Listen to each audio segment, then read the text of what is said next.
Iniciar el estudio bíblico de Filipenses o vamos a iniciar con una nueva carta Paulina, una carta a los Filipenses. Y por supuesto siempre hay que dar una introducción sobre cada nueva carta, nuevo libro o lo que sea que vamos a estudiar de la Biblia. Eh, Filipenses fue visitado por el apóstol Pablo desde su segundo viaje. En el segundo viaje es muy interesante porque el segundo viaje, bueno, si recordamos el primer viaje, el apóstol Pablo junto con Bernabé visitaron Galacia, lo que hoy sería Turquía o el Asia Menor. Toda esa región la visitaron y en el segundo viaje, bueno, la idea del segundo viaje de hecho era poder visitar las áreas o las zonas que se habían visitado antes en Galacia. Y ya sabemos que hubo un conflicto entre Bernabé y Pablo y por supuesto se separaron, entonces Bernabé toma a Juan Marcos, se va a Chipre y entonces Pablo toma a Silas y se van a hacer su segundo viaje, el segundo viaje misionero del apóstol. Y es muy interesante porque la idea formal o primera del apóstol era poder recorrer toda Galacia. Y entonces lo que se ve en el mapa es como el Espíritu Santo les dice, no, aquí no, sigan, no, aquí no, sigan, no, aquí no, sigan, y así, hasta llegar al puerto de Troas. En el puerto de Troas, que ya es el puerto que da hacia Grecia, perdón. En el puerto de Troas es donde recibe la visión del varón macedonio. Y es entonces donde él entiende que tiene que ir a Grecia. Y es entonces donde zarpa de Puerto de Troas, es en ese momento donde Lucas empieza a hablar también él como compañero del apóstol Pablo. Entonces dice, dice, perdón, Lucas, zarpamos.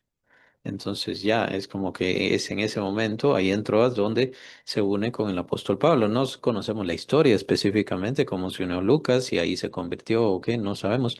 Pero ya es cuando Lucas empieza a hablar como parte del grupo del apóstol Pablo. Y entonces zarpan de Troas y llegan a Macedonia.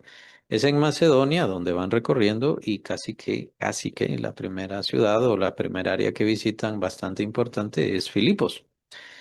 Es ahí donde empieza la historia del apóstol Pablo con Filipos y la misión y la iglesia a los filipenses. Entonces, la historia del apóstol Pablo, ya sabemos, ¿no? Está muy llena de Dios, muy llena de la dirección de Dios, el cuidado de Dios. Así que las situaciones que pasaron en Filipos, está lo del carcelero de Filipos, está la muchacha que tenía un demonio, la cual sacaron, etcétera. Hay varias, si no estoy mal, es Lidia también. La otra convertida muy importante que fue precisamente ahí en Filipos que se convirtieron. Filipos era una comunidad romana, era parte del Imperio Romano, por supuesto, pero no aparte de ser como parte del imperio, era más que eso, tenían como ciudadanía romana los que vivían en Filipos, y es que los que vivían en Filipos era una comunidad de veteranos, soldados veteranos romanos. Entonces, por eso el apóstol Pablo les llama en sus cartas, lo vimos en 2 de Corintios, vimos como él menciona que pues dieron abundantemente, dieron generosamente, pero no porque fueran en sí un área rica, aunque el lugar en donde estaban era muy importante. Muy probablemente esa es la razón por la cual se estableció ahí una comunidad de veteranos, porque según parece, en cuanto a carreteras, vías, era muy importante el área de Filipos, es decir, pasaba mucho comercio ahí. Tal vez no tan importante como Corinto, que era un puerto y división entre Europa y Asia prácticamente, pero sí era un lugar bastante importante, un lugar clave, entonces es entendible que se llevara ahí a los veteranos romanos para que de todas maneras siempre estuvieran guardando ese lugar, pero tenían el beneficio de la ciudadanía. Es decir, no era una ciudad añadida, no era una ciudad apenas conquistada, sino que ya era una ciudad con los beneficios de como ciudad romana propiamente, aunque es una ciudad macedonia, o sea, una ciudad que está en Grecia. Entonces, esta es la situación de los filipenses. Ese es el tipo de gente. Sí era un lugar clave, pero no necesariamente era con mucho dinero las personas. Aún así, los creyentes se volvieron muy generosos y aparte de muy generosos, se volvieron em, se integraron muy bien a la obra del apóstol Pablo y querían participar en la obra y el trabajo y la misión del apóstol Pablo. Así que es una comunidad muy importante para el apóstol, es una comunidad muy querida para el apóstol Pablo. Para variar, vemos una carta en donde casi no hay ningún señalamiento por parte del apóstol Pablo, ningún llamado de atención, no hay como un problema o algo así, no, sino que más es exhortaciones, eh, podríamos decir alabanzas a esta comunidad cristiana que ha crecido, se ha desarrollado. Y, podríamos bien decir es una iglesia ejemplo. Eso es lo bueno con esta iglesia de los filipenses. Se integró muy bien a la obra de Cristo, se dedicaron mucho a la obra del Señor, sin ser propiamente de los colaboradores del apóstol Pablo, pero sí se apegaron mucho a la obra del Señor Jesucristo. Y por supuesto, el pasaje de la cárcel es bien famoso cuando Pablo y Silas fueron encarcelados y entonces viene el terremoto mientras ellos estaban adorando y alabando al Señor y ese es el momento donde se convierte el carcelero de Filipos. Pasaje muy importante, muy profundo y muy utilizado para el evangelismo hasta la actualidad. Más o menos se considera que esta carta fue escrita entre el 62 y 64 por ahí después del Señor Jesucristo. Entonces estamos hablando que ya estaba llegando el apóstol Pablo al final de su vida. Más o menos él, pues no se tiene una fecha exacta, pero se considera que sufrió el martirio en el 65 por ahí. ¿Verdad? Obviamente fue Nerón, el emperador que lo mandó a decapitar. Esto porque era ciudadano romano, así que se le daba la ventaja de que no fuera una crucifixión o una muerte así terrible, como lo conocían, lo sabían hacer muy bien los romanos, sino que mejor una muerte rápida, inmediata y con el menor dolor posible. Así que la decapitación era un beneficio romano que recibió el apóstol Pablo. Esta es una de las cartas de la prisión. Es famosísimo ese título, las cartas de la prisión. Esta es una de ellas. Estaba el apóstol Pablo encarcelado en Roma y es entonces donde escribe a los filipenses. Así que tenemos que considerar un tanto de tiempo, probablemente incluso 10 años después de las cartas que vimos, las que acabamos de ver, de 1 Corintios, 2 Corintios, probablemente tenemos que considerar ese tiempo, si no es que más, de hecho, que pasó de esas cartas a esta.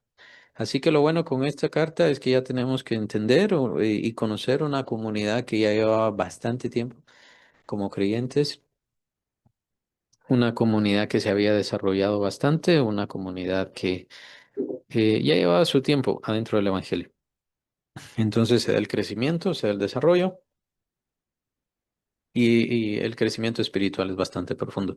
Así que el apóstol Pablo ya no habla tanto de problemas de pecado, desviaciones, situaciones y complicaciones doctrinales, sino que el apóstol Pablo ya habla de forma más profunda. Por eso es que estas cartas, junto con Efesios y Colosenses, son bastante profundas en lo espiritual. Aunque en Colosenses sí se piensa que en Efesios pues no conocía a la comunidad, pero el apóstol Pablo había pasado bastante tiempo en la comunidad de Efesios. Así que ahí hay discrepancias en las opiniones.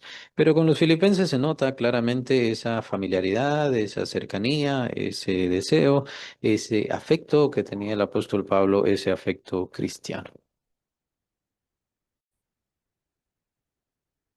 Y entonces no sabemos exactamente cuánto tiempo llevó al apóstol Pablo o duró el apóstol Pablo entre sus prisiones.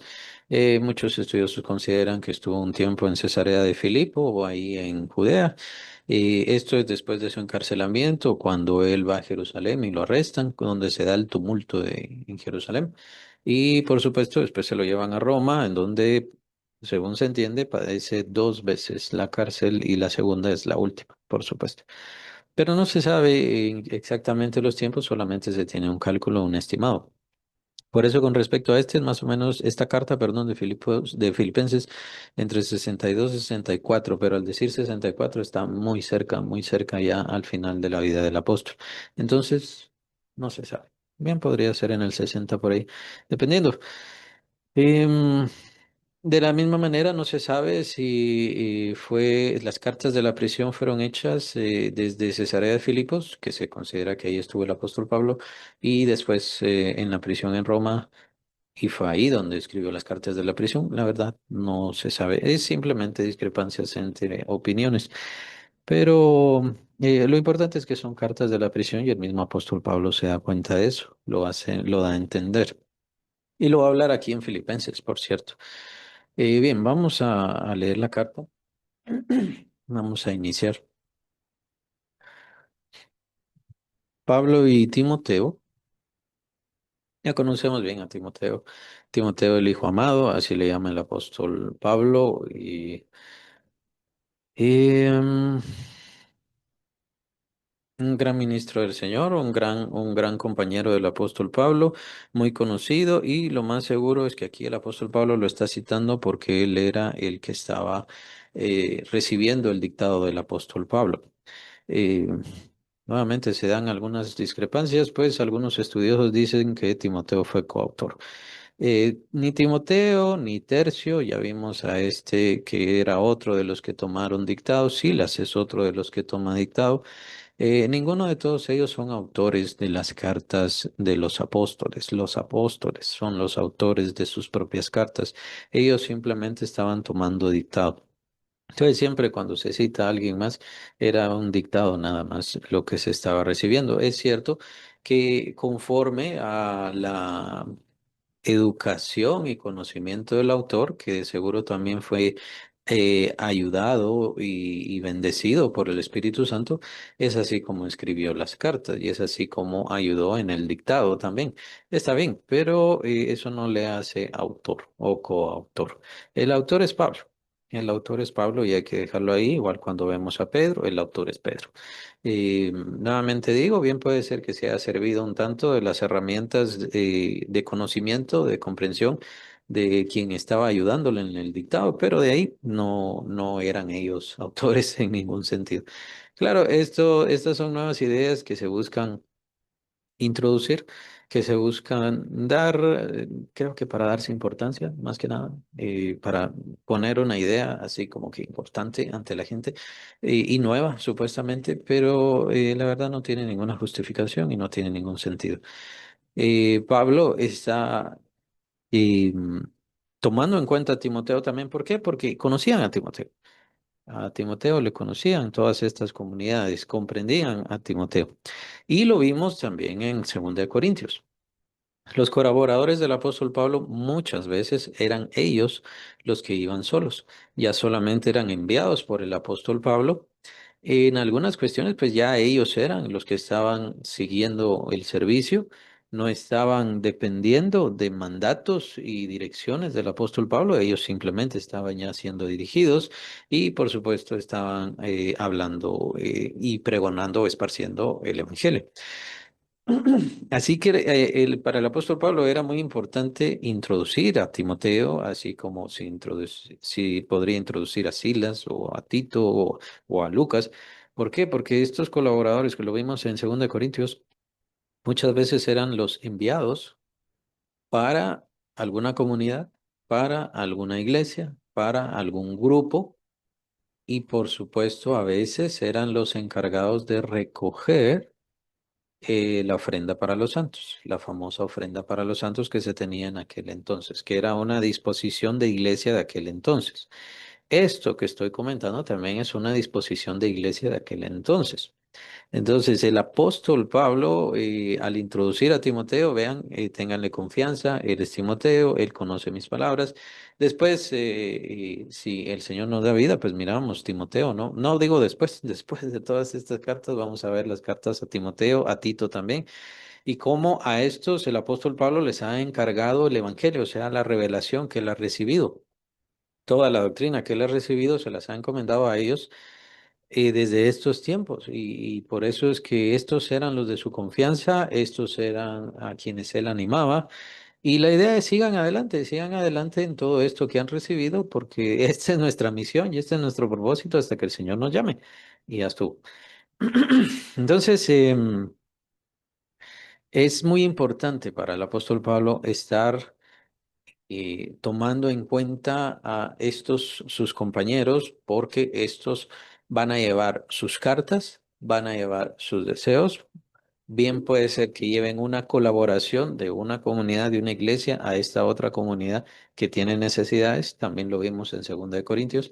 Y por supuesto, también puede ser que reciban alguna ofrenda, algún fruto de parte de esta comunidad. Entonces, obviamente se necesitaba gente de confianza y gente muy conocida. Más o menos lo vimos también con el siervo amado que menciona el apóstol en 2 de Corintios, y que no menciona el nombre. Era como si ellos ya conocían a esa persona. Entonces, y ya saben quién es. Entonces, solamente les digo este título.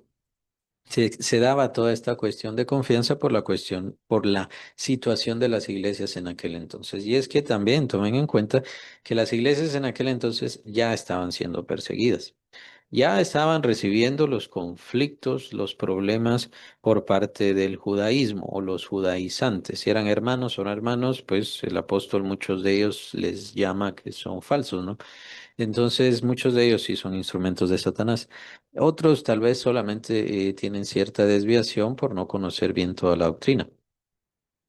Pero al final es irrelevante, se estaba desviando la iglesia. Entonces, el apóstol Pablo habla sobre eso. Ya estaban introduciéndose doctrinas, lo vemos en 1 de Corintios, doctrinas de que ya estaba la resurrección, de que no, otros decían no se daría la resurrección.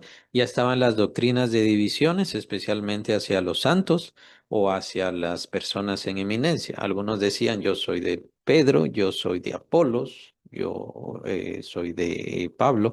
Entonces, estaban esas divisiones, ya estaban esos conflictos adentro de las iglesias. Pero en estos tiempos ya empezamos a ver las persecuciones.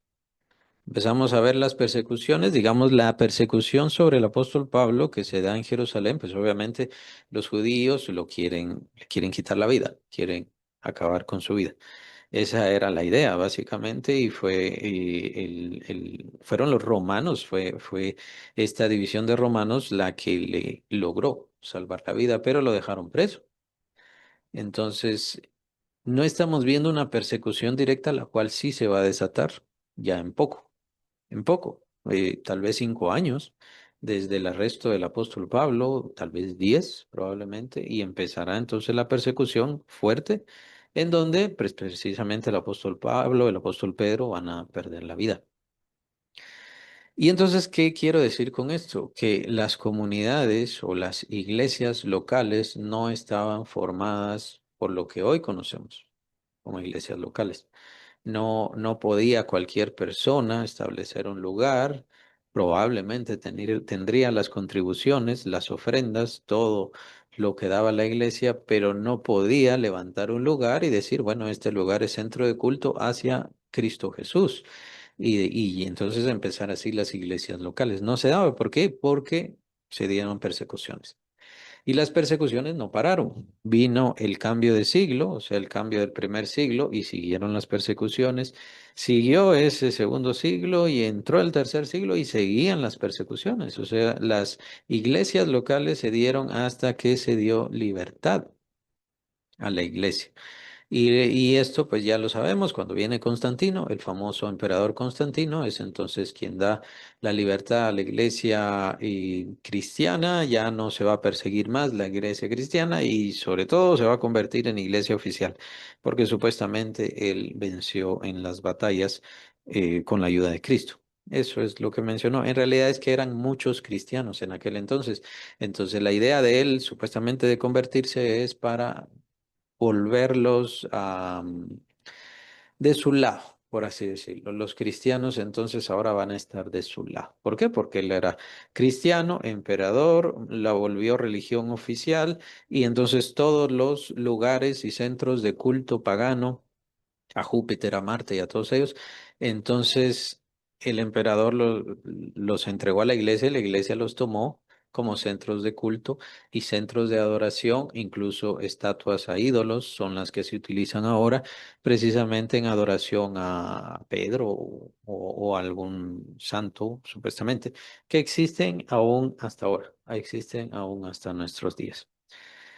Entonces, por eso es que está la división. Y la vemos en el primer versículo, siervos de Jesucristo, a todos los santos en Cristo Jesús que están en Filipos, con los obispos y diáconos. En ese entonces, tomemos en cuenta, no existía iglesia local. Es esa la razón por la cual se habían definido obispos y diáconos. ¿Qué son los obispos? Son pastores. Los obispos son pastores. Eso es lo que quiere decir el apóstol Pablo. Pero, por supuesto, ¿qué significa la palabra obispo? La palabra obispo significa supervisor. Eso es lo que significa. No es un nombre superior, no es una persona superior, no se le debe ninguna, pues respeto sí, pero no se le debe mayor cosa. No es un gran santo, no es una persona iluminada, no es una persona con la autoridad apostólica. La autoridad apostólica solamente la han tenido los 12 y solamente la van a tener los 12. De ahí nadie más va a pasar. Aquellos que piensan en el apostolado actual, pues se están desviando bastante y sobre todo que le están dando el lugar y de los 12 y de la revelación apostólica de los 12 se lo están dando a personas actuales. Y eso es muy peligroso. Se están saliendo del fundamento de la iglesia y se están, por lo tanto, saliendo del fundamento de la iglesia de Cristo. Que haya muchísimas personas es irrelevante. Que tengan dinero es irrelevante. Eso no es prueba de certeza y de estar en el verdadero evangelio. Al estar en el verdadero evangelio es porque nos mantenemos apegados a la escritura.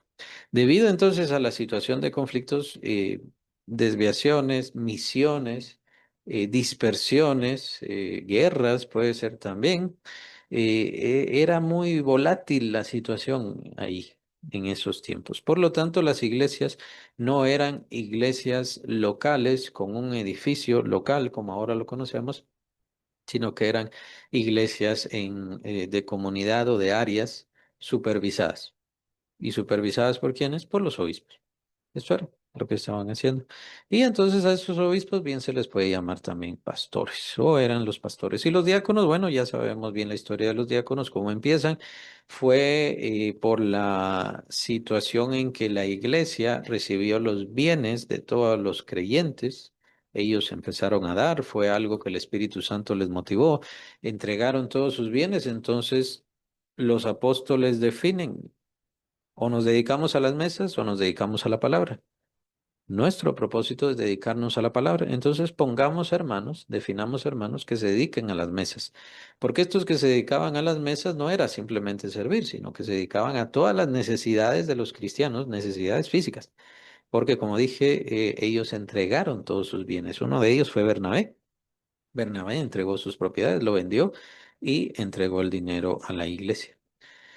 Entonces, quienes administraban y repartían todo esto eran los diáconos. ¿Verdad? Entonces son divisiones y definiciones que se dejaron en aquel entonces, que se tenían en aquel entonces. La iglesia, por las necesidades que tenía, por la situación y la condición que tenía, tomen en cuenta que desde el principio la iglesia fue perseguida. Por supuesto, está la gran persecución que vino con Esteban. Con Esteban no fue simplemente la muerte de Esteban, sino fue la gran persecución que vino por causa de él. Se levantaron los judíos, se levantaron los fariseos y empezaron a perseguir a los cristianos. Entre ellos estaba Saulo de Tarso, quien después es Pablo, y que persiguió a toda la comunidad cristiana. Ya sabemos, ¿no? Lo que pasó en su viaje a Damasco.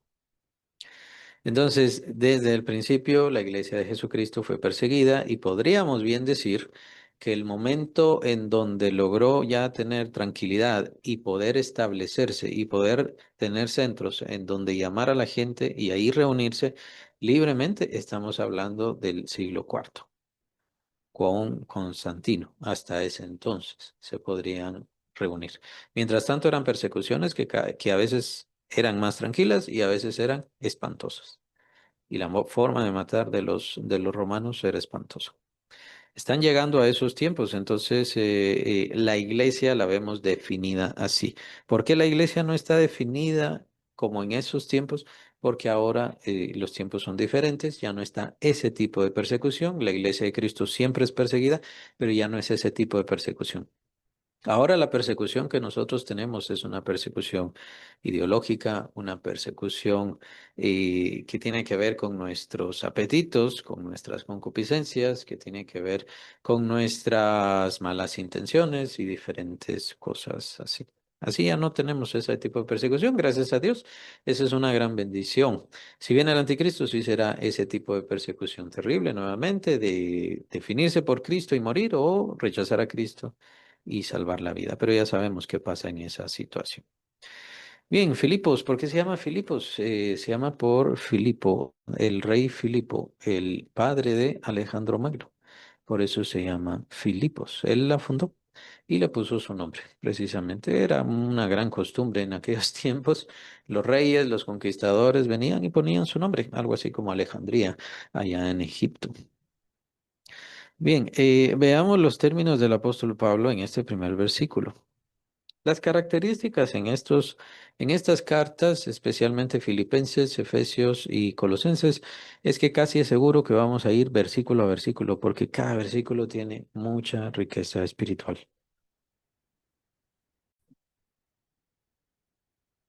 Bien, Filipo de Macedonia es el padre de Alejandro Magno, quien funda Filipos y le pone su nombre. Y ya como dije al principio, es una comunidad romana con muchos veteranos, soldados veteranos romanos viviendo ahí. Bien, dice Pablo y Timoteo, siervos de Jesucristo. Aquí es el famoso doulos, siervos, doulos. ¿Y qué es lo que significa doulos? Significa esclavos. Tomen en cuenta, nuestras traducciones son un tantito mm, sanitizadas, creo que se podría utilizar el término, porque muy probablemente el traductor dijo, está un poquito fuerte poner esclavos, pero era lo que decía el apóstol Pablo, él decía esclavos, esclavos de Jesucristo, y esa es una palabra muy común y muy corriente obviamente en ese tiempo, así que el apóstol Pablo sabía muy bien lo que quería decir, pero a veces los traductores tratan de hacer un tanto suave las palabras que están en los rollos. Así que por eso es parte de la riqueza de estarla estudiando desde sus mismas palabras. El apóstol Pablo está diciendo esclavos. Para nosotros el decir siervo, incluso para nosotros la idea de siervo o la palabra siervos no, nos parece como elevada, ¿no? Siervo de Dios. Em, pero en realidad tendríamos que entender que la palabra siervo es una palabra de humillación, pues obviamente lo que indica es esclavos. Casi que la comparamos con aquella frase de varón de Dios, pero no es igual, no tiene el mismo significado. Aún así, obviamente, en la humillación, y especialmente esta carta, es muy importante con respecto a la humillación, ya sea un llamado del apóstol a la humillación que debemos tener o a la humildad que debemos tener. Y es muy importante, capítulo 2 donde está el himno cristológico. En esa misma humillación del cristiano está su exaltación, su crecimiento, su gran carácter, su desarrollo. A medida que se humille más, a medida que se sujete más a Dios, a medida que se sujete más a la voluntad de Dios, que muchas veces será dura, difícil, complicada y nada buena para nuestro ser, por así decirlo, nuestro ser biológico, nuestro cuerpo, em, vamos a ser más fuertes espiritualmente, vamos a tener mayor crecimiento, vamos a tener mayor desarrollo, vamos a ser más parecidos al Padre Celestial, más parecidos. Por eso dice el Señor, sed perfectos como vuestro Padre que está en los cielos es perfecto. Y que si perdonamos a los hombres sus ofensas, entonces vamos a ser más parecidos a nuestro Padre que está en los cielos. Y por supuesto eso tiene mayor bendición, mayor provecho, el sujetarnos más, el someternos más, el ser más parecidos. Y por supuesto tenemos el lavado de los pies del Señor Jesucristo. Este era un acto solamente de esclavos. Por eso es tan importante ese acto, solamente de esclavos. Y cuando el Señor les está diciendo, y cuando el Señor está haciendo esto de lavarle los pies a sus discípulos, entonces les está diciendo, y la lección es, literalmente, conviértanse ustedes en esclavos, en siervos, en servidores. Su vida ahora es para servir a los demás. Ese es su beneficio, su razón de ser, y es la razón por la cual yo los he tomado como de mi propiedad, para que sirvan a los demás, para que le pertenezcan a los demás. En el capítulo 1 de Romanos dice el apóstol Pablo, yo le soy deudor a siervos y a no siervos, a sabios, a no sabios, a todos, a griegos, a judíos, yo les soy deudor a todos. ¿Y esto a qué se refiere el apóstol Pablo? Se refiere al Evangelio. Se refiere que es deudor y que él debe entregar el evangelio a todas las personas, todos los que quieren escuchar, a todos les tiene que entregar el evangelio. Ya que quieran oír, ya que quieran recibir a Cristo, ya eso es problema de cada quien, ya esa situación y condición de cada quien. Pero él se debe en ese sentido. Entonces, el hecho de ser siervo no quiere decir soy esclavo de las personas para hacer todo lo que ellos me pidan. No, esa no es la idea, sino servirles, incluso entregando mi vida, dándoles el evangelio y la palabra de Dios. Si yo soy pastor, entonces ese es mi provecho como siervo. Tengo que entregar la palabra de Dios libremente y como dice el apóstol Pablo en su mensaje de despedida, todo el consejo de Dios se los he entregado. Y esa es la idea del predicador. Es la idea también del maestro, entregar todo el consejo de Dios, dedicarse a los alumnos, dedicarse a los estudiantes, entregarles todo el consejo de Dios. Esa es la idea. Es un servidor o es una servidora. O sea, es un esclavo o es una esclava. Eh, es dependiente de ese trabajo. El apóstol Pablo dice, perdón, si con buen agrado yo predico, pues qué bien, pero si no predico de buena gana, de todas maneras, la carga me ha sido impuesta. O sea, tenía la obligación. Y eso es un esclavo. Entonces es muy importante comprender esto. No para que hagamos las cosas de mala gana, no para que hagamos las cosas por gusto, por desinterés. No, no se trata de eso. Sino se trata de entender nuestro compromiso. Mientras más comprendamos que hemos sido comprados y le pertenecemos a Cristo y somos sus esclavos, Él es nuestro dueño, Él es nuestro Señor, Él es el que nos gobierna y por lo tanto cumplimos su voluntad. Por eso, no por obtener beneficios, no por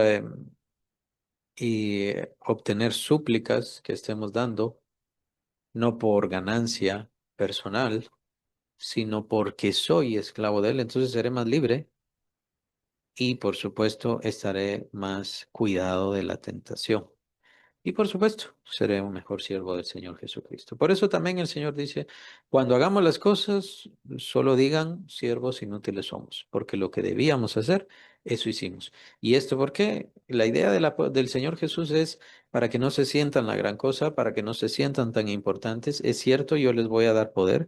Es cierto que van a recibir poder de lo alto, lo dice capítulo 1 de Hechos. Van a recibir poder de lo alto, pero cuidado, ustedes solo son siervos.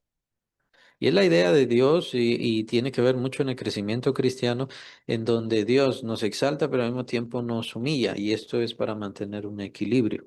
Este equilibrio es muy importante. Somos hijos de Dios, pero al mismo tiempo somos siervos de Dios. Y entonces, bueno, ¿qué? ¿Tengo que estar abajo o estoy arriba? En medio, o sea, en un equilibrio, en un equilibrio. Dios me ama, pero tengo que servirle. Dios tiene toda gracia hacia mí, pero yo soy su esclavo. Yo le pertenezco. Él decide qué hacer con mi vida.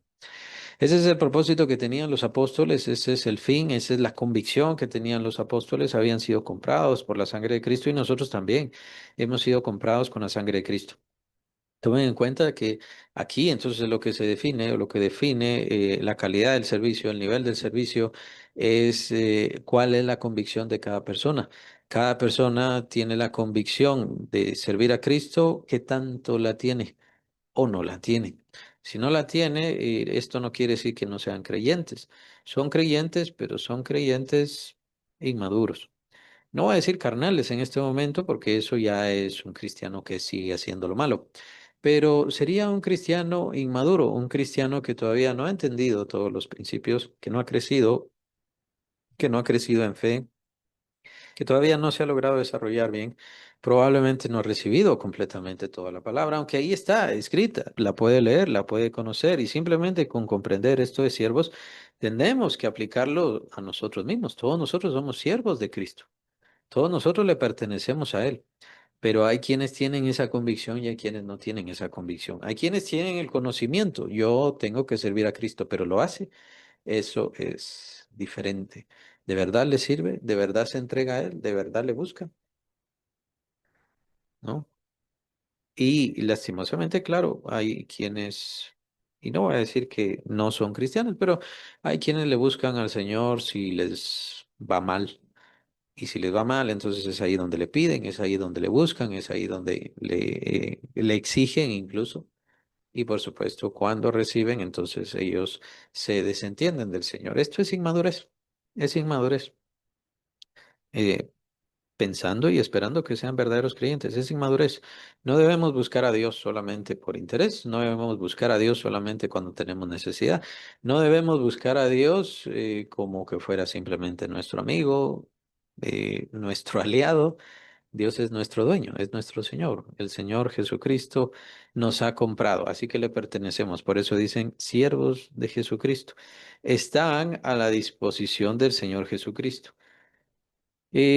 Recuerden que el nombre del Señor Jesucristo significa todo. Significa el Salvador, significa el Hijo de Dios que vino, el Hijo de Dios que nació y que estuvo en ese pesebre, que su estrella le anunció y ángeles cantaron cuando él nació, pero al mismo tiempo él no había lugar en el mesón para él.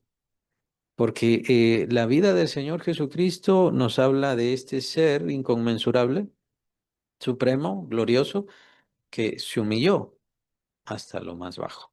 Y precisamente esta carta nos va a hablar sobre eso. Entonces, y somos siervos directamente de Cristo Jesús.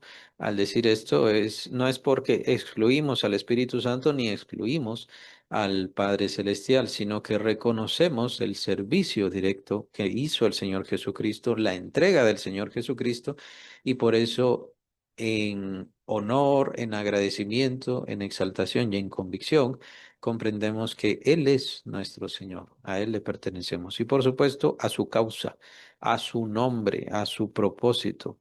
Siervos de Jesucristo, a todos los santos en Cristo Jesús que están en Filipos. Otra vez, otro pasaje que nos indica, todos los cristianos somos santos. ¿Por qué somos santos? La palabra santo significa apartado. La palabra santo significa que ha sido tomado por Dios y para un objetivo, para un propósito. ¿Y qué mayor objetivo tiene cada creyente en Cristo que el ser tomado por Dios para ser llevado como hijo de Dios a la gloria suprema? Ese es de las mayores exaltaciones y actos de Dios precisamente hacia los creyentes. Recuerden que para poder ser hijos de Dios nosotros nacimos de nuevo. Nuestra naturaleza ha cambiado, nuestra naturaleza ahora es diferente. Ahora tenemos una nueva naturaleza en Cristo Jesús. ¿Qué acto entonces puede hacer cada creyente que pueda superar ese acto que Dios hizo en cada uno de nosotros? A lo que voy es que el acto de Dios en nosotros es lo que nos santifica y es lo que dice la palabra, lo que deja por claro, por sentado la palabra. Ese acto ya nos ha santificado.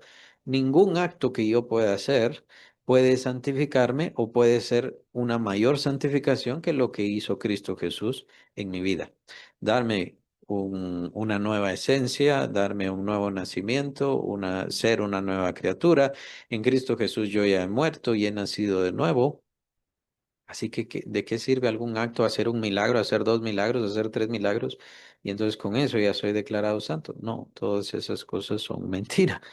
Todos los cristianos, todos los creyentes en Cristo Jesús y que hemos recibido ese nuevo nacimiento, o sea, hemos recibido el Espíritu Santo, ya somos santos, ya hemos sido santificados. Y es esa la razón por la cual no hace falta que nos digamos santos unos a otros o que le digamos santos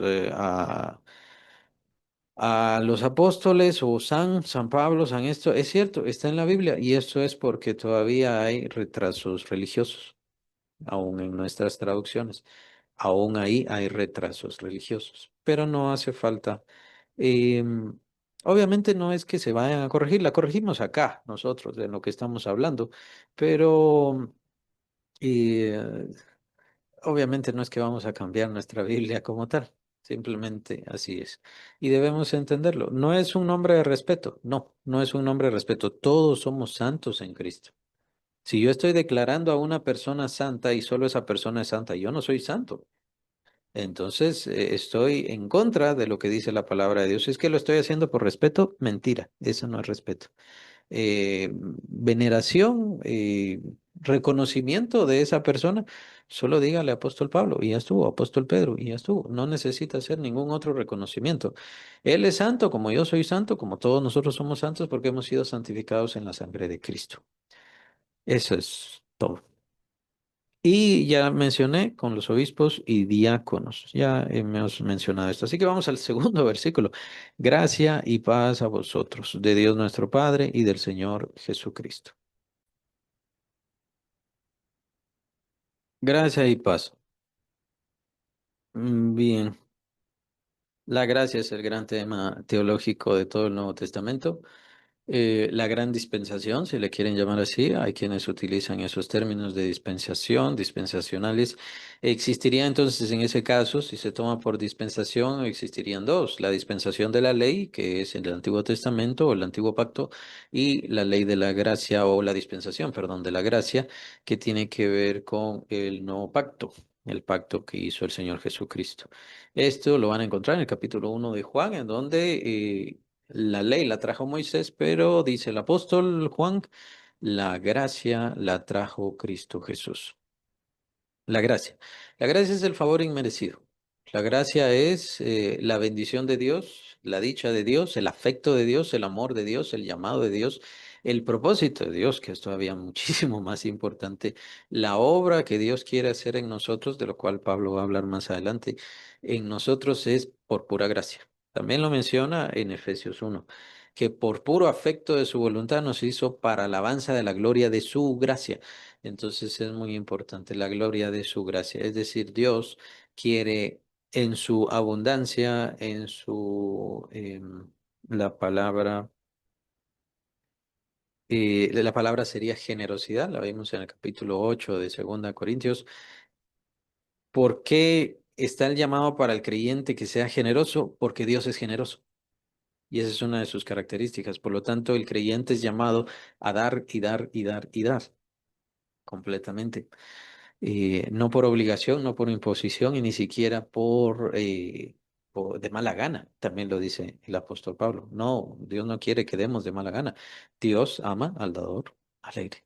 Capítulo 9, ¿no? Recuerdan, 2 Corintios, muy importante. ¿Y esto por qué? Porque la abundancia de Dios, la generosidad de Dios, en la generosidad de Dios, Dios nos entrega su gracia.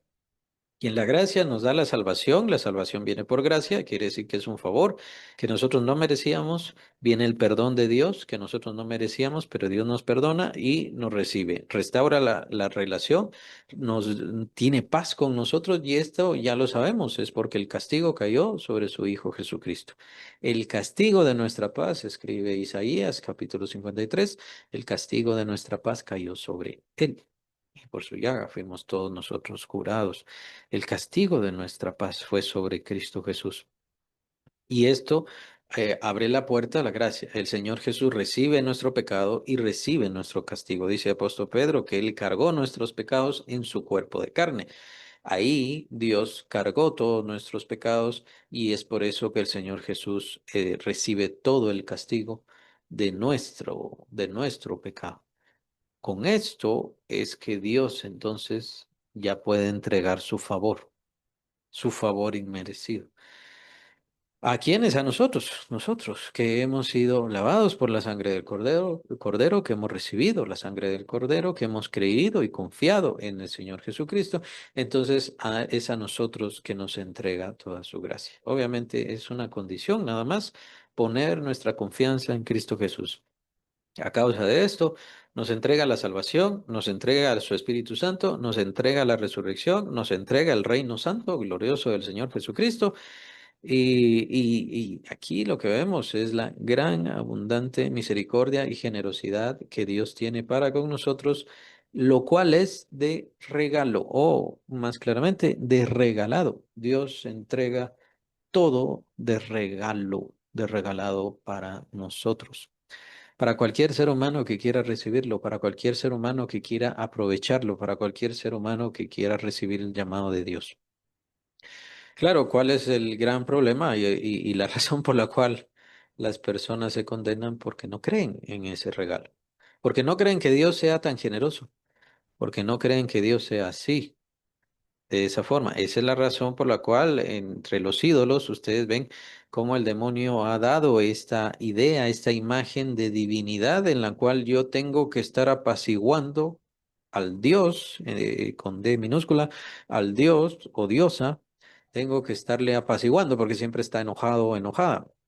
Tengo que estarle dando alivios, tengo que estarle dando pagos y muchas veces hasta ciertos placeres y cosas así. Todo esto es parte de la maldad del demonio mismo, de desviar al ser humano de la conciencia y el carácter de Dios. Consideremos el carácter de Dios, aunque esto lo vamos a ver mucho más claro y más fuerte y más profundo en Efesios. Pero, ¿cuál es la mente de Dios para ser tan abundante?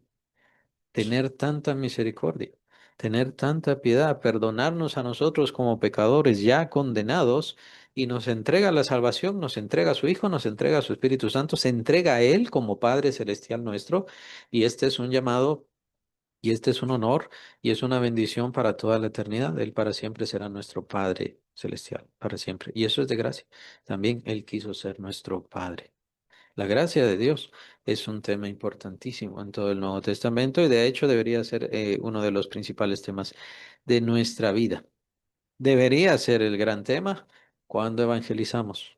Cuando le hablamos a alguien de Cristo, hablemos de la gracia, hablemos de la bendición de Dios, de la abundante riqueza de Dios para con nosotros, de entregarnos la salvación gratuitamente y no solamente eso, su Espíritu Santo, la purificación de nuestros pecados, la santificación. La santificación es gratuita, lo que acabamos de ver, la santificación es gratuita, no se tiene que ganar, no se tiene que hacer nada. La santificación es gratuita. ¿Y qué más? La glorificación, la resurrección. Ya hemos sido glorificados, capítulo 8 de Romanos, ya hemos sido glorificados. Si yo haya sido llamado, si yo haya sido justificado, si yo haya sido santificado, entonces ya también he sido glorificado.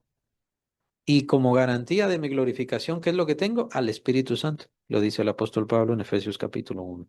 Él es la garantía de que Dios me va a glorificar. Me va a levantar, pero no solo levantarme, me va a glorificar. Y esto es por la gracia de Dios, la abundante gracia de Dios. En Cristo Jesús recibimos toda esta gracia, toda esta gran bendición. El Señor no solamente nos llama justos, nos llama santos, nos llama a sus hijos, nos recibe a su familia, nos recibe y nos da bendición sobre bendición y bendición. Y paz a vosotros, dice el apóstol, paz. Los creyentes hemos sido llamados a tener paz constantemente, aunque recuerden, la introducción es muy importante porque, o lo que mencionaba hace un momento, la iglesia no tuvo paz sino hasta el siglo cuarto. Hasta entonces tuvo paz la iglesia. Hasta entonces se acabaron las persecuciones. Y por supuesto, el diablo siempre siguió persiguiendo y siempre con sus maquinaciones, y ya sabemos, después viene la iglesia religiosa, que se consolida aproximadamente en el año 900 600 por ahí, pero sobre todo en el año 1000 y empiezan las persecuciones otra vez terribles. El hecho que hoy no tengamos persecución no quiere decir que mañana no vamos a tener, solamente se están gestando los planes, se están desarrollando los conflictos, los problemas. Bien, puede ser que sea una trampa del diablo, que los cristianos estemos débiles, fatigados, glotones, no vigilando, no serios ni sobrios. Entonces viene la persecución, despierta la persecución y el montón, el gran número de creyentes se aparta del Señor Jesucristo. Por eso es que debemos estar vigilando en todo momento, no solamente cuando hay persecución, no solamente cuando hay problemas. Pero el propósito de Dios es que tengamos paz. Muy importante, en medio de persecución, el apóstol Pablo, recuerden, estaba ahí en la cárcel. Él estaba escribiendo desde la cárcel y él dice, paz, que la paz esté con ustedes. Paz a vosotros es el saludo del Señor Jesucristo resucitado. ¿Se recuerdan lo que aparece en los evangelios? Paz a vosotros. El saludo del Señor Jesucristo resucitado. Es un saludo muy importante. Quiere decir que ahora tenemos paz. Capítulo 5 de Romanos dice el apóstol Pablo eso. Justificados pues por la fe tenemos paz para con Dios. Ya tenemos paz. Tenemos paz para con Dios, pero también es importante tener paz en esta vida, tranquilidad. Ese es el propósito de Dios. El Señor no nos quiere decaídos, cansados, irritados, afligidos, sino el propósito del Señor siempre es darnos paz. La paz que sobrepasa todo entendimiento es un tema muy interesante en estas cartas de la prisión. Precisamente porque es algo que el apóstol Pablo recibía y de lo cual dependía por todos esos años, no sabemos exactamente cuántos, pero cuántos años estuvo el apóstol Pablo padeciendo en prisiones, conflictos y situaciones las cuales él no podía manejar. Entonces ahí necesitaba la paz de Dios, que Dios estuviera en control siempre, la paz de Dios. La paz de Dios viene porque Dios está en control, porque Dios es quien bendice, porque Dios es quien define mi vida. Y yo tener esa convicción, entonces me da tranquilidad, seguridad y confianza. Confianza en Dios. Para tener paz, tengo que tener confianza en Dios. Él sabe lo que está haciendo, por qué está haciendo las cosas, por qué permite las cosas y por qué estoy viviendo lo que estoy viviendo. La paz de Dios nuestro Padre y del Señor Jesucristo. Las dos personas de la Trinidad o las dos primeras personas de la Trinidad, obviamente esta es una gran contradicción bueno, digámosles hermanos unicitarios. Los unicitarios dicen que no existe el Padre Celestial, ¿verdad? Y aquí está, claramente. De vosotros, de Dios, nuestro Padre, y del Señor Jesucristo. No sé qué también les va a ir a estos hermanitos, pero sí definitivamente se tienen que arrepentir. ¿Por qué digo son hermanos, no son hermanos? O sea, literalmente están actuando no como hermanos en Cristo, están negando al Padre Celestial y ciertamente niegan al Espíritu Santo, porque ellos consideran que el Padre Celestial es solamente una forma, una imagen del Señor Jesús y el Espíritu Santo también es una forma, una imagen del Señor Jesús. Eso es lo que ellos consideran.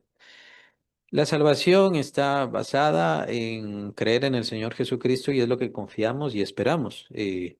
Existen desviaciones y lo acabamos de ver en Segunda de Corintios y no digamos en Primera de Corintios.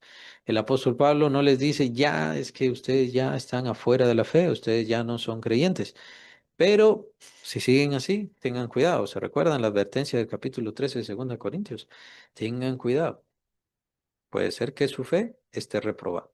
Y ese es la cuestión con estos hermanos unicitarios, o si no son hermanos, o pseudohermanos, o como quieran, se quieran llamar, que se están desviando, se están apartando, están dedicándose al sectarismo. Están cambiando las definiciones bíblicas, están trastocando las traducciones. Y por supuesto, aquella clásica de mi traducción es la verdadera, todas las traducciones demás no sirven de nada. Acuérdense que nosotros no somos de ese sentido y de ese grupo, y más bien reconocemos y vemos las fallas en diversas traducciones y diversas formas de ver la Biblia. Y por supuesto, están las sectarias y están las religiosas. Y en las religiosas vemos muchísimas divisiones, en las sectarias hay muchos problemas en las traducciones bíblicas que tienen. Ellos son, por si quieren reconocerlos, son los que dicen que se debe bautizar solamente en nombre de Cristo. Aquellos que hemos sido bautizados en nombre del Padre, el Hijo y del Espíritu Santo, no somos verdaderos creyentes. Entonces, ya ahí empiezan a caer en el sectarismo de decir, todos los demás no son creyentes excepto yo.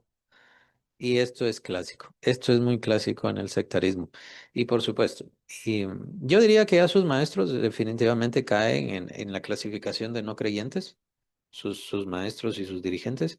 Pero todavía hay hermanos que bien, seguramente el Espíritu Santo sigue luchando de una o de otra forma, sigue luchando en favor de ellos y tratando de llamarles al conocimiento y a la comprensión. Así que está clara la referencia de la Trinidad en este caso, aunque aquí solamente vemos la referencia a la primera persona y a la segunda persona de la Trinidad, el Padre, nuestro Padre, el Dios, nuestro Padre, y del Señor Jesucristo, la segunda persona de la Trinidad. Porque no exista la palabra Trinidad en la Biblia no quiere decir que no exista formalmente y que no esté bastante claro. Vemos a la Trinidad, la transfiguración del Señor Jesús, vemos a la Trinidad, perdón, vemos a la Trinidad capítulo 8 de Romanos, también lo vemos ahí claramente, no digamos el bautismo del Señor Jesús, en donde se manifiesta claramente la Trinidad, ahí está la Trinidad. Las referencias al Espíritu Santo claramente como Dios son bastantes. Son bastante claras, al Señor Jesucristo, por supuesto, también son bastante claras. Así que el hecho de no existir la palabra como Trinidad simplemente se formó a lo largo de la historia de la Iglesia entre los teólogos, no quiere decir que hay que descartarlo. Y otra cosa, es que como la Iglesia Católica utilizó esa palabra, entonces todos los que utilizan esa palabra y los que creen en esa palabra, entonces ya son católicos y están afuera. Esto es parte también del sectarismo. Son las deducciones sectarias que se tienen. Utilizar a alguien completamente desviado para decir, tienes la misma idea que este, entonces tú eres de estos. Entonces es un tipo de persecución y se está dando ahora. Y se está dando bastante, por cierto. Pero aunque es cierto que se dan referencias con respecto a ser bautizados en nombre de Jesús, tenemos la referencia obviamente de Mateo 28 en la Gran Comisión. Y eso es precisamente donde estos que tienen esas nuevas traducciones dicen, no, ahí no dice en nombre del Padre, del Hijo y del Espíritu Santo, sino dice solamente en nombre del Hijo, ¿verdad? Y entonces están las referencias en Hechos, bautícense en nombre de Jesús.